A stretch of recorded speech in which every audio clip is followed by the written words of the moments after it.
Assalamualaikum warahmatullahi wabarakatuh. Alhamdulillahilladzi amarona bitaqwa wal istiqomah wa nahana 'anil kadhibi wal khiyanah. Ashhadu an la ilaha illallah al-malikul haqqul mubin wa ashhadu anna Muhammadan abduhu wa rasuluhu shadiqul wa'dul amin. Allahumma fassalli wa sallim wa barik ala sayyidina Muhammadin wa ala alihi wa sahbihi ajma'in, amma ba'd. Qala Allah subhanahu wa ta'ala fi kitabihil karim, a'udzu billahi minasy syaithanir rajim, bismillahirrahmanirrahim. Laisu sawa'a min ahlil kitabi ummatun qa'imah yatsluna ayatillahi ana al-laili wa hum yasjudun yu'minuna billahi wal yawmil akhir wa ya'muruna bil ma'rufi wa yanhauna 'anil munkar wa yusari'una fil khairat wa ulaika minas solihin. Shadaqallahul azim. Yang sama-sama kita muliakan Imam Besar Masjid Islamic Center beserta seluruh jajaran pengurus harian Masjid Islamic Center. Kemudian yang kita hormati dan kita muliakan para alim ulama, cerdik pandai, Bapak Ibu, jemaah dan adik-adik remaja yang dirahmati Allah Subhanahu wa taala. Bapak Ibu yang dirahmati Allah Subhanahu wa taala, sebagai seorang muslim tentu kita mengharapkan menjadi seorang yang soleh. Hal ini terlihat dari apa yang biasa kita lakukan. Di saat kita akan mengerjakan sholat, anan kita kerajaan bu, berwudu. Biasanya kita ketika selesai berwudu, maka ada doa yang sering dibacakan. Apa bunyinya bu, Bapak? Allahumma inni, apa doanya? Minat tawwabina waj'alni minal mutatahhirin waj'alni min ibadikas shalihin. Ya Allah, jadikan saya orang-orang yang bertaubat, jadikan saya orang-orang yang bersih, dan jadikan saya orang-orang yang soleh. Nah itu baca doanya Bapak Ibu ya. Begitu juga Bapak Ibu, biasanya kita ketika mendapatkan anak-anak atau mungkin ketika mendapatkan berita ada saudara kita, ada teman kita, ada sahabat kita yang melahirkan atau memiliki anak baru lahir, apa biasanya yang kita ucapkan? Apa yang kita ucapkan Bapak Ibu? Biasanya ucapan selamat, dan biasanya jarang kita tinggalkan sebuah doa dan harapan. Doanya adalah semoga menjadi anak yang soleh. Itu Bapak Ibu. Ternyata Bapak Ibu, menjadi pribadi yang soleh atau mendapatkan anak-anak yang soleh sudah menjadi keinginan semua manusia, semua kaum muslim. Dan bukan saja kita Bapak Ibu, para nabi terdahulu termasuk Abul Anbiya, bapaknya para nabi. Siapa itu Bapak Ibu? Nabi Allah Ibrahim alaihi salam. Di dalam doanya beliau menyampaikan permohonan. Apa permohonannya? Rabbi habli minas solihin. Ya Rabb, ya Tuhanku, berikan aku anak yang saleh.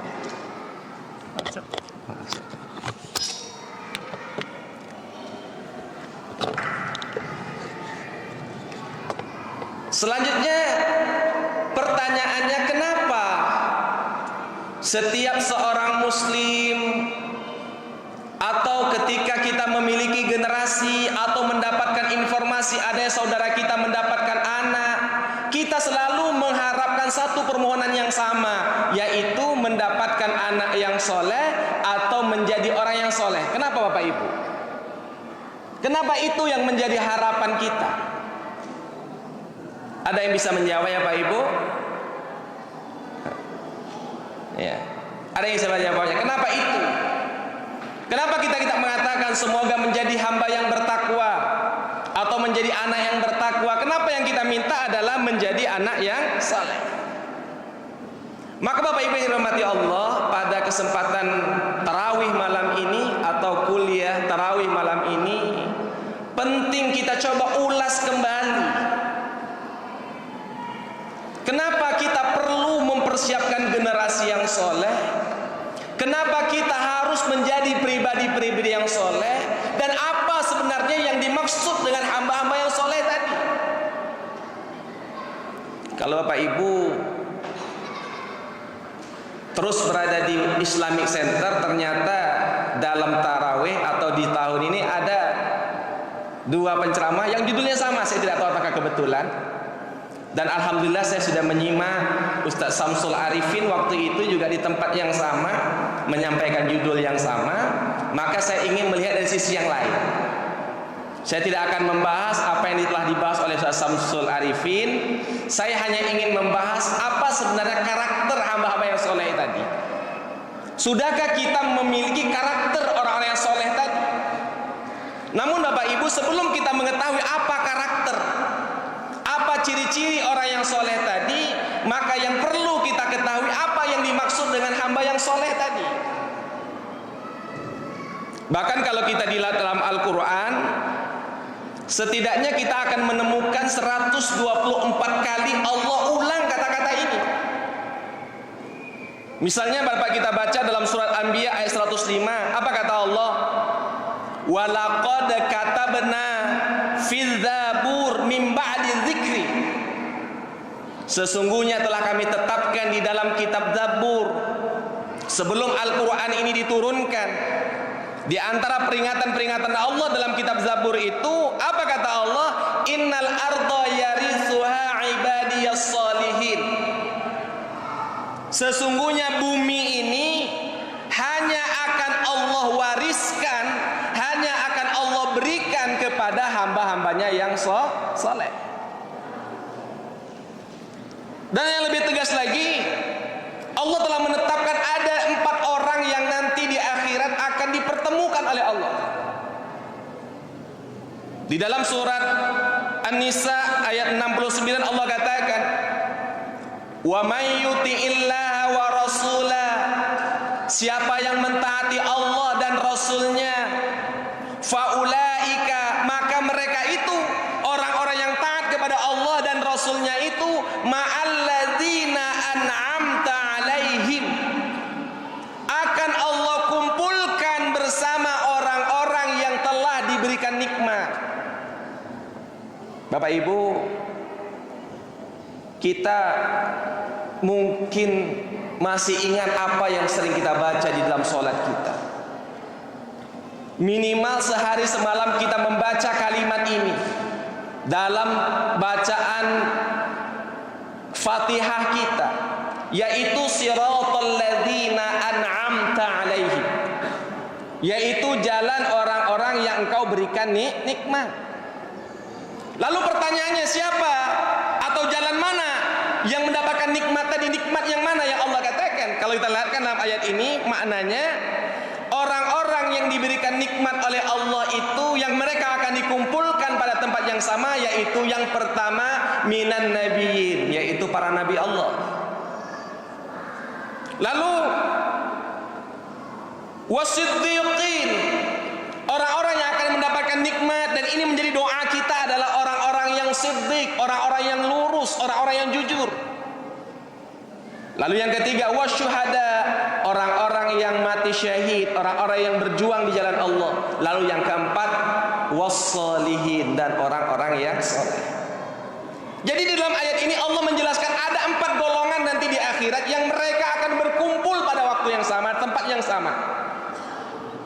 Dan mereka bahkan akan bertemu walaupun di dunia mereka tidak pernah bertemu, yaitu para nabi, orang-orang yang siddiq, para syuhada, dan orang-orang yang soleh. Selanjutnya Bapak Ibu, apakah atau siapakah yang dikatakan orang yang soleh itu? Kalau kita kembali kepada terminologi soleh itu bisa kita lihat di dalam kamus Mu'jam Al-Wasit, kata-kata soleh itu berasal kata soluha yasluhu atau solihun, artinya bermanfaat. Jadi arti soleh itu adalah bermanfaat. Atau juga bermakna soleh itu artinya terhindar dari kerusakan dan keburukan. Jadi ketika seseorang dikatakan seorang yang soleh atau amal perbuatan soleh atau amal soleh adalah perbuatan yang tidak merusak sehingga terhindar dari keburukan. Jadi ketika kita mengharapkan menjadi pribadi-pribadi yang soleh, berarti kita mengharapkan agar pribadi kita, diri kita menjadi pribadi-pribadi yang mudah diterima di tengah-tengah masyarakat. Karena keberadaannya akan memberikan solusi, akan memberikan solusi, jalan keluar dari segala persoalan-persoalan, akan menebarkan manfaat. Begitu juga Bapak Ibu, ketika kita mengharapkan mendapatkan anak yang soleh, berarti kita mengharapkan agar anak-anak tadi bermanfaat.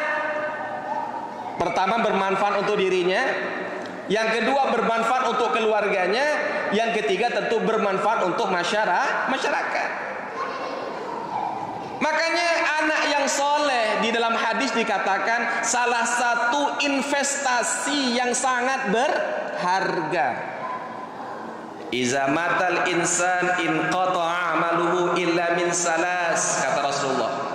Ketika meninggal dunia anak Adam, maka terputus baginya untuk mendapatkan amal-amal kebaikan, untuk bisa mendapatkan kebaikan-kebaikan lagi, untuk mendapatkan pahala-pahala lagi. Kenapa? Karena tidak ada kesempatan untuk itu. Namun ada pahala yang terus mengalir, ada kebaikan yang terus mengalir, sekalipun seseorang itu telah tiada. Salah satunya adalah anak yang soleh, yaitu anak yang bermanfaat. Hidupnya bermanfaat untuk dirinya, bermanfaat untuk keluarganya, dan bermanfaat untuk masyarakat. Inilah yang dimaksud dengan orang-orang yang soleh tadi. Sehingga ketika kita berdoa kepada Allah agar menjadi pribadi yang soleh, berarti kita berdoa agar pribadi kita, diri kita adalah pribadi-pribadi yang mampu menebarkan manfaat.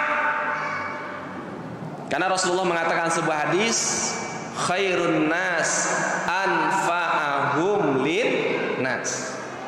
Manusia yang terbaik itu adalah manusia yang bermanfaat bagi manusia lain. Maka sebenarnya Bapak Ibu, Ramadan adalah kesempatan bagi kita untuk membangun pribadi-pribadi yang soleh itu. Kenapa? Karena apa yang diajarkan oleh Allah kepada kita melalui ibadah Ramadan ini adalah agar kita menjadi pribadi-pribadi yang memberikan manfaat. Dengan ibadah puasa kita berarti kita harus mampu mengendalikan diri kita dari hal-hal yang mungkar. Karena Rasul mengatakan, laisa siyamu 'anil akli wasyarab. Puasa itu tidak sebatas meninggalkan makan minum. Walakin siyam, akan tetapi puasa itu 'anil rafas, meninggalkan diri dari perbuatan-perbuatan yang keji. Wal jahla, dari perbuatan-perbuatan jahil. Maka Rasul mengatakan, iza satamahu, kalau ada orang mencaci makimu, emosimu, mengajakmu melakukan perbuatan yang tidak baik atau membangkitkan emosimu, falyakul inni shaimun, maka katakanlah saya sedang berpuasa. Ini dulu kalau dari pelaksana ibadah puasa kita. Belum lagi apa yang kita lakukan selama bulan Ramadan ini. Dengan bersedekah, dengan tilawatil Quran, dengan mendirikan malam-malam dengan qiyamul lail atau melaksanakan qiyamul lail. Ini adalah pribadi-pribadi yang menjadikan diri kita ini bermanfaat. Oleh karena itu Bapak Ibu, kalau kita kembali kepada ayat yang kita baca tadi sebagai rujukan, yaitu firman Allah surat Ali Imran ayat 113 sampai 114. Allah menyebutkan ada 7 karakternya. Jadi kalau kita ingin bicara siapakah orang yang soleh itu, di dalam ayat ini Allah jelaskan secara detail, secara rinci, siapakah hamba-hamba Allah itu yang dikatakan sebagai hamba yang soleh. Dalam ayat ini Allah katakan, orang-orang yang soleh itu yang pertama kata Allah adalah ummatun qaimah. Untuk menjadi pribadi yang soleh, karakter pertama yang Allah jelaskan dalam ayat ini adalah orang-orang yang memiliki pendirian, pandangan, kepribadian yang jujur, yang benar. Kalau kita perhatikan di dalam tafsir, makna ummatun qaimah itu adalah ummatun mustaqimatun ala dinillah. Orang-orang yang hidupnya istiqomah, lurus di dalam menjalankan agama Allah. Orang-orang yang memiliki pendirian yang kokoh, tidak mudah terambang-ambing, tidak mudah terbawa arus. Kalau remaja dikatakan ummatun qaimah, dia tidak mudah terbawa oleh pergaulan-pergaulan yang tidak baik, oleh kawan-kawan yang tidak baik. Ini yang pertama karakternya. Makanya Bapak Ibu rahmati Allah, ini yang harus menjadi upaya kita, harus membenahi diri kita agar kita menjadi orang yang soleh itu. Yang pertama harus menjadi pribadi-pribadi yang ummatun qaimah tadi. Orang-orang yang istiqomah di dalam agama Allah, orang-orang yang akidahnya lurus, karakternya kuat, tidak mudah terbawa arus. Apalagi kalau kita bicara remaja hari ini, banyak sekali pengaruh-pengaruh yang akan menerpa remaja kita. Mulai dari handphone, teman-teman dan sebagainya. Maka Rasul mengatakan, almar'u ala dini khalilih. Seseorang itu akan dilihat siapa temannya. Makanya saya himbau kepada adik-adik remaja, hati-hati bergaul, hati-hati berteman, jangan salah di dalam memilih teman. Kenapa? Karena salah-salah kita dalam menempatkan atau mendapatkan teman, justru inilah yang akan menyebabkan kita terjerumus kepada perbuatan-perbuatan yang salah dan yang sia-sia. Lalu yang kedua kata Allah, yatluna ayatillahi ana al-lail wa hum yasjudun. Karakter kedua orang-orang yang soleh adalah orang yang senang atau selalu berinteraksi dengan Al-Quran, terutama di pertengahan malam. Makanya tadi kita katakan Ramadan adalah bulan yang menjadikan kita membentuk pribadi-pribadi yang soleh tadi itu. Kenapa? Karena selama Ramadan kita didorong untuk selalu berinteraksi dengan Al-Quran, membaca Al-Quran. Ini karakter yang kedua. Maka tidak akan mungkin kita menjadi pribadi yang soleh kalau Al-Quran itu jauh dalam hidup kita. Kalau kita ingin menjadi pribadi yang soleh, tentunya jangan jauh-jauh dari Al-Quran. Dekati Al-Quran, bersahabatlah dengan Al-Quran. Jadi Al-Quran itu sebagai bacaan wajib kita, teman setia kita, dan sesuatu yang menjadi pedoman dalam kehidupan kita. Lalu apalagi karakter yang ketiga kata Allah dalam ayat ini adalah wahum yasjudun. Orang-orang yang soleh itu juga karakternya terlihat dari ketundukan dan kepatuhannya kepada Allah, ketaatannya di dalam beribadah kepada Allah, terutama di malam harinya, terutama ketika sebagian manusia sedang lelap dalam tidurnya. Maka Allah katakan, wa minal laili fatahajjad bihi nafilatan lak asa ay yab'asaka rabbuka maqaman mahmuda. Maka di antara ciri-ciri orang yang soleh itu kan Rasulullah juga adalah qiyamul lail da'bus sholihin. Membiasakan untuk bangun di malam hari, ini merupakan karakter dari orang-orang yang saleh. Selanjutnya Bapak Ibu yang dirahmati Allah, yang keempat, kelima adalah beriman kepada Allah dan hari akhir. Lalu yang keenam, orang yang soleh juga adalah orang yang bukan hanya berpikir hanya untuk dirinya, tetapi orang yang soleh itu juga adalah orang yang peduli dengan apa yang ada di sekitarnya. Di dalam ayat ini Allah katakan, ya'muruna bil ma'ruf wa yanhauna 'anil munkar. Karena kembali kepada makna soleh tadi adalah orang yang sering menaburkan manfaat, memberikan manfaat pada orang lain. Maka salah satu ciri orang yang bisa memberikan manfaat adalah dia tidak akan membiarkan adanya kemungkaran yang ada di tengah-tengah masyarakat, sehingga ketika melihat kemungkaran maka terpanggil dia untuk melakukan pencegahan terhadap kemungkaran itu, untuk mengajak orang lain melakukan yang ma'ruf dan mencegah dari perbuatan-perbuatan yang mungkar. Artinya apa? Orang yang soleh adalah orang yang peduli. Maka ketika Allah katakan tadi, innallaha, sesungguhnya Allah itu yarisal arda, akan mewariskan bumi kepada hamba-hamba yang soleh, adalah hamba-hamba yang betul-betul mampu mengelola bumi ini, mampu memberikan kemaslahatan bukan kemafsadatan. Maka ayat tadi yang kita bacakan di awal tadi, selain sebuah pernyataan yang Allah katakan, tetapi inilah bentuk janji Allah dan kepastian yang telah Allah tetapkan, bahwa hanya orang-orang yang solehlah, orang-orang yang bisa memberikan manfaatlah yang pantas untuk mewarisi bumi ini. Maka ketika bumi ini diberikan kepada orang-orang yang soleh, tidak soleh atau orang yang fasid, tentunya bumi ini akan terjadi kehancurannya. Zaharul fasadu fil ardi wal fil barri wal bahri bima kasabat aydin nas. Kerusakan di daratan, kerusakan di lautan, itu akibat ulah tangan manusia. Siapa? Manusia-manusia yang fasid tadi itu, yang tidak soleh tadi itu. Selanjutnya Pak Ibrahim mati Allah, yang terakhir dalam ayat tadi dijelaskan, orang-orang yang soleh karakternya adalah sering berlomba-lomba untuk melakukan kebaikan. Bapak Ibu, orang-orang yang soleh itu dia sangat cemburu melihat ada orang yang lebih baik ibadahnya, melihat lebih banyak amalnya, melihat lebih baik daripada dirinya. Sehingga apa? Sehingga dia tergerak untuk melakukan itu. Maka Rasul mengatakan, la hasada illa fi isnatain. Sifat hasad, iri itu tidak baik kecuali kalau menyangkut dua hal. Yang pertama, rajulun atahullahul qur'ana.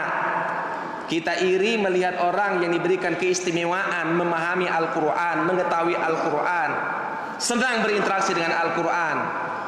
Yaqumu bihi ana al-lail wa ana an-nahar. Lalu dia menjadikan Al-Quran itu bacaan yang dibaca di siang hari dan malam harinya. Lalu kita melihat ada orang seperti itu, iri kita. Ini adalah sebuah iri ataupun sesuatu yang dibenarkan oleh Allah SWT. Yang kedua kata Rasulullah, wa rajulun atahullahul mala wa wasalata bihi ana alail wa ana an-nahar. Yang kedua, sikap iri yang dibenarkan oleh Allah adalah iri melihat orang lain memiliki harta yang banyak, lalu harta yang banyak ini digunakan, diinfakkan di jalan Allah di waktu siang dan malam harinya. Bapak Ibu yang dirahmati Allah, kalau kita melihat para sahabat Nabi, banyak sekali Nabi contohkan sahabat-sahabat Nabi yang berlomba-lomba untuk melakukan kebaikan ini, iri melihat orang lain melakukan kebaikan. Bahkan ada hadis yang menceritakan zahaba ahli dusur, ada orang-orang miskin yang datang kepada Nabi protes ataupun menyampaikan sikap irinya kepada orang-orang yang kaya. Orang-orang kaya, kata sahabat yang miskin tadi, bisa beramal dengan solatnya, bisa beramal dengan puasanya, bisa beramal dengan saumnya, ya. Namun mereka juga bisa beramal dengan malnya, dengan hartanya. Lalu kami, kata orang-orang miskin itu, bagaimana kami bisa menyaingi orang-orang kaya dalam beramal? Tentu kami tidak akan bisa sepadan dengan mereka, kata orang-orang miskin tadi datang kepada Nabi. Lalu akhirnya kata Nabi, bagi kamu bisa bersedekah walaupun kamu tidak memiliki harta seperti yang dimiliki oleh orang-orang kaya. Apa itu? Wa bikulli tasbihatin shadaqah. Setiap tasbih yang kau ucapkan adalah sedekah. Wa bikulli tahlilatin shadaqah. Setiap tahlil ada sedekah. Ini contoh sahabat Nabi yang selalu berpacu untuk melakukan kebaikan. Iri melihat yang lain lebih banyak amalnya. Hal ini juga dilakukan oleh sahabat-sahabat utama semisal Umar bin Khattab. Betapa beliau sangat iri dengan kedermawannya Abu Bakar As-Siddiq, sehingga dia ingin menyaingi Abu Bakar, walaupun ternyata dalam sejarah Umar tidak akan pernah berhasil mendahului atau menyaingi Abu Bakar di dalam kedermawanannya. Namun kalau kita lihat dari sisi itu, bagaimana para sahabat inilah orang-orang yang ingin berpacu-pacu, berlomba-lomba dalam melakukan kebaikan. Oleh karena itu Bapak Ibu, mudah-mudahan 7 karakter yang kita sampaikan tadi berdasarkan ayat yang kita baca tadi dapat kita miliki. Yang pertama adalah memiliki karakter yang lurus, akidah yang lurus. Yang kedua, sering membaca ayat-ayat Allah, terutama di waktu malam hari, lalu mengisi malam-malam hari kita dengan ibadah kepada Allah, beriman kepada Allah dan hari akhir, lalu melakukan amar ma'ruf nahi mungkar, serta berlomba-lomba di dalam kebajikan. Ketika 7 karakter ini kita miliki, insya Allah inilah orang-orang yang dikatakan dalam ayat tadi, ulaika minas solihin. Itulah orang-orang yang soleh. Oleh karena itu, kalau kita mengharapkan diri kita menjadi orang-orang yang soleh, maka jangan kita lupakan karakter tadi. Kalau kita mengharapkan anak-anak kita, generasi kita menjadi generasi soleh, maka didiklah, bimbinglah anak-anak kita agar memiliki karakter yang kita sebutkan tadi. Mudah-mudahan Ramadan telah menjadikan atau telah memberikan tarbiyah kepada kita agar kita menjadi hamba-hamba yang soleh, karena hanya hamba solehlah yang layak untuk mewarisi dunia dan segala isinya ini, dan juga nanti hanya hamba solehlah yang nanti akan dikumpulkan oleh Allah bersama para nabi, bersama para syuhada, dan bersama orang-orang yang jujur. Demikian Bapak Ibu yang dapat saya sampaikan. Terlebih terus mohon maaf, yang benar itu datang dari Allah, yang salah itu karena kealpaan diri saya sendiri. Subhanakallahumma wa bihamdika asyhadu an la ilaha illa anta astaghfiruka wa atubu ilaik. Wassalamu alaikum warahmatullahi wabarakatuh.